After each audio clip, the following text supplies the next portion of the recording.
I started as a code interpreter, so I have a background of interpreting, and now I'm teaching interpretation and translation in the School of Chinese of the University of Hong Kong.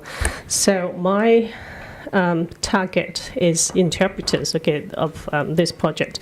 Okay, these are my two babies, okay. Baby number one was born 2 years ago, so baby number one is 2 years old. And the other one is an app, which is a newborn of only 1 week. So it was just launched last Saturday. Okay, I'll start with the website. This is the name of the website, and the website is interpreting.hku.hk. It's very easy to remember. Okay, so project objectives.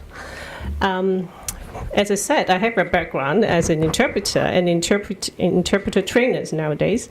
The creation of this website is to provide a one-stop web-based resource for the practice, teaching, research, and interpreting. Okay, and ultimately it is to promote knowledge exchange in the community, because this project is funded by the Knowledge Exchange Office of the Hong Kong University. Okay, so these are my target beneficiaries. My primary target is professional interpreters. I'll tell you more about that, about the nature of interpreting. And other people would like translation, interpreting students, teachers, and researchers of interpreting studies. And we also benefit from this website. And even anyone interested in translation, interpreting, and in the language acquisition of Chinese and English language will be able to benefit from this project. Okay, so this is an overview, a summary of the contents of the website. On this website, we provide information and knowledge about interpreting, so you'll be able to find knowledge like the different modes of interpreting, simultaneous interpreting, consecutive interpreting. I don't know whether any of you are familiar with this, 即時傳譯, 接續傳譯, like what the people are doing in the lexical, providing interpretation between Chinese and English. So we provide learning resources, practice materials, and also useful links, links to other useful websites. And we also provide references of interpreting studies.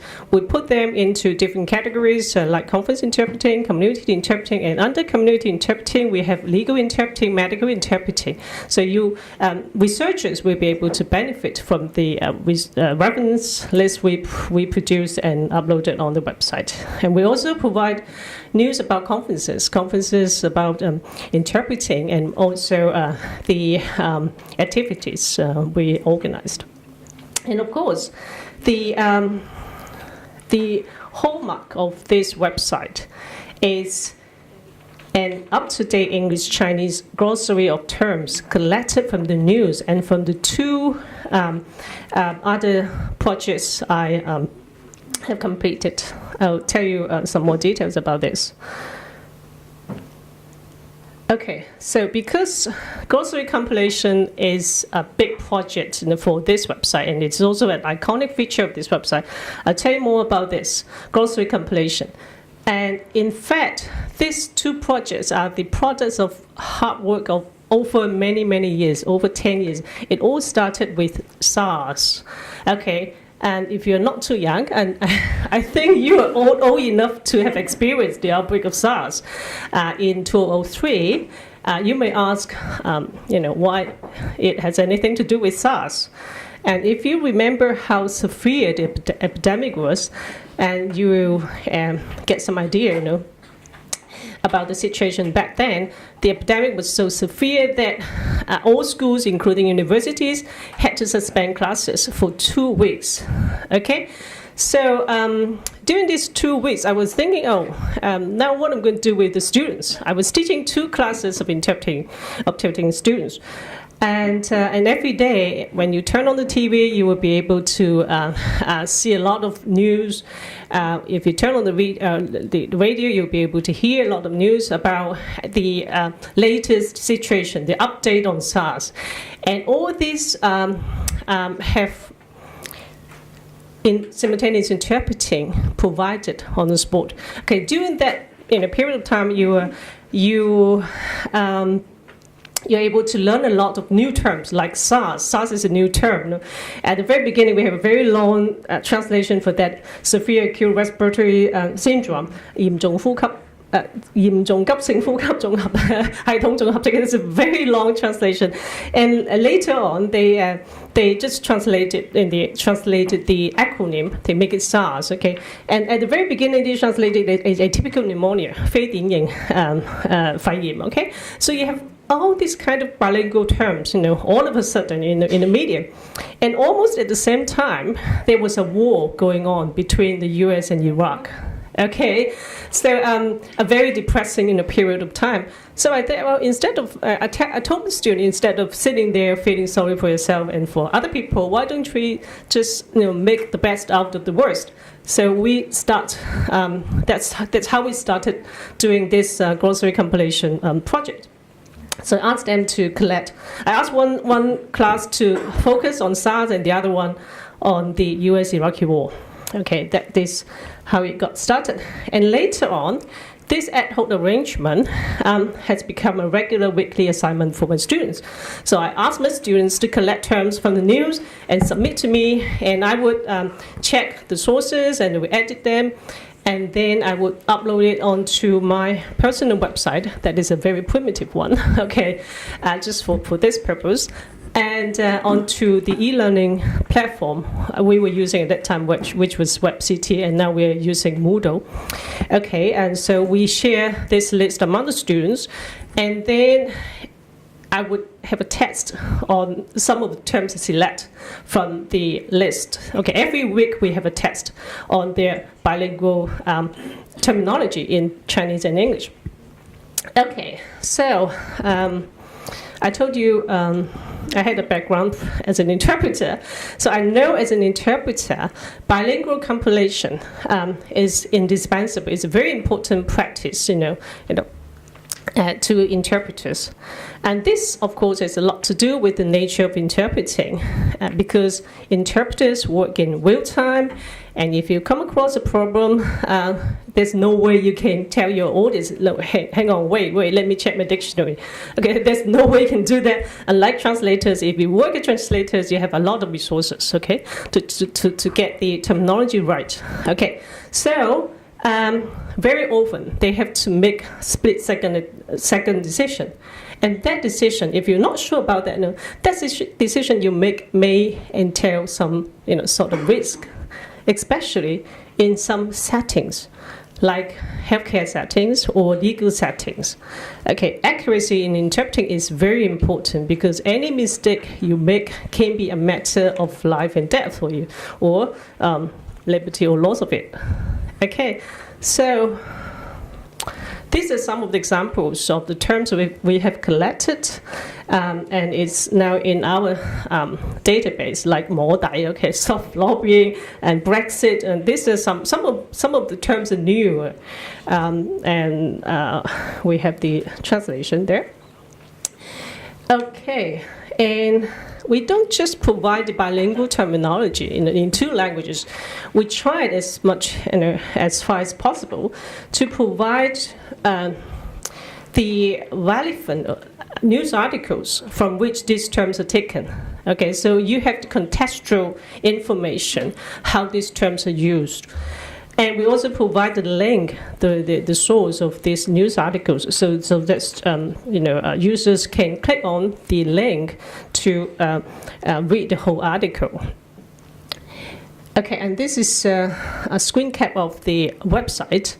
So if we click on this,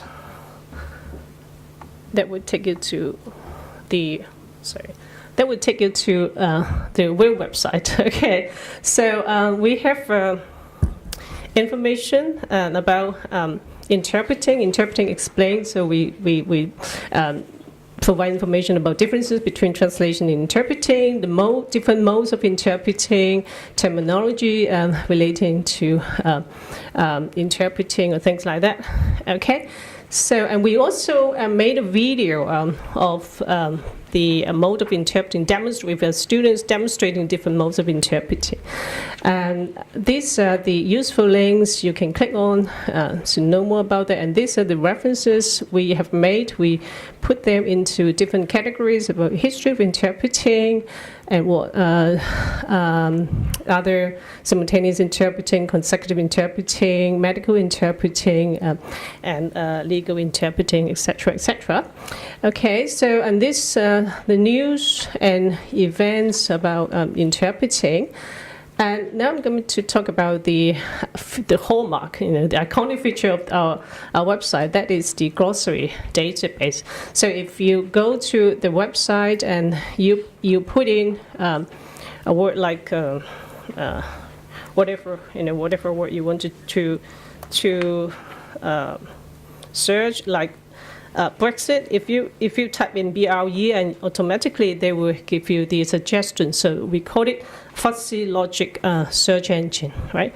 Okay, and if you click on this, you will get 英國脫歐, okay, and you will have the related articles there, okay, to help you with your understanding how the words are used in context. Okay. So I'm going to leave this and go back to my slides. Okay, so and because of this website, I received the KE Knowledge Award last year. This is taken from the faculty website announcing me as the recipient of Knowledge Exchange Award for the year 2016. Okay, and of course this is not my my own effort. It's concerted effort of my team. And now I'm going to talk about the mobile app Newsary. This mobile app is based on the glossary database of the website. So we took that part out, to create this app. And the name of the app, Newsary, is actually a blending of the word news and glossary. So we just call it this word. Okay, and now this is an overview, of the features we have for this Newsary app. We have notification of new entries. Okay. And this is, to engage users. Look, we have some new entries here. Okay, come and have a look. And we have a daily word challenge that is a quiz to test the users' bilingual knowledge in the two languages. For example, we have Brexit, and then we ask them to choose one correct answer from the list. Bookmarking. If you like certain term, you can just bookmark it, and then you can create your own list, and you can export the whole list under a name made by you under a category. Okay, now I'm going to demonstrate see if I can make it work. I'm not sure how. Let me check. Okay, so this is our app. This is the home page of the app. So you can, this is the search bar. You can type in any term you want to search. Okay, just like what you do with the website. All right, and you also have the daily word challenge. I'm going to demonstrate this. So we have this for users to choose. If you get, I would just randomly choose an answer. This is wrong, and this is wrong. Okay, this is the right one. Okay, so you take you back to the glossary site. Okay, so if you like this, you can bookmark this. Okay, you can create a new bookmark list, or you can add it. If it fits in any of the bookmark you have already created, you can just add it there. Okay, and after that, you can go to the bookmark to manage your bookmark, because I have created, for demonstration, I've created some list here, okay, about Brexit. So you have all the terms related to Brexit, and then if you want to export it, you press the export button, and then you can email the whole list to yourself. Okay, so that's how you do with the export function and bookmarking function. If we go back to the app, so you cancel, delete, draft, and we go back here. You can also click on a certain category to have a whole list of terms in that particular category. And now we are arranging it from the newest to the oldest. Okay, we could have arranged it by alphabetical order, but we think because this is something about news, it makes sense to put the newest term on the top of the list. Okay, but we are welcoming, we are asking users to give us feedbacks, and we have actually created, I forgot to do that, we have actually created a link for the feedback. Okay, all right, so I have to leave it and go back to my presentation.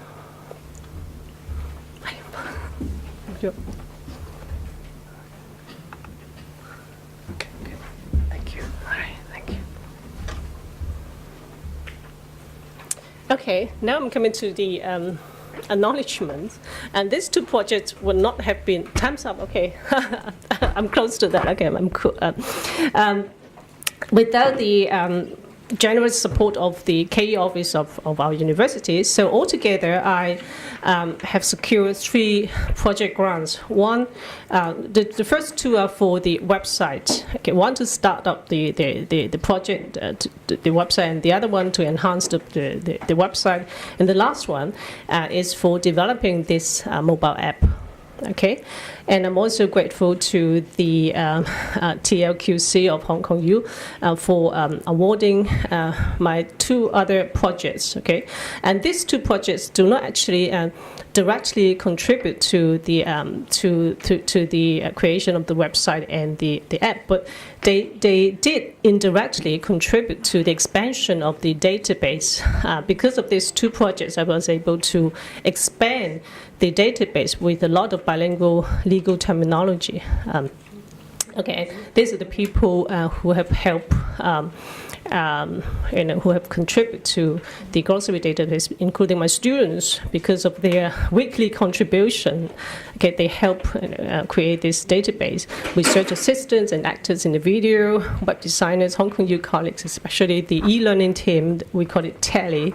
And also we have a lot of feedback from the professional interpreters telling us, giving us very, very constructive, very useful feedbacks in the development of our website. Okay, and also external partners, Hong Kong UBU and University of New South Wales in Australia.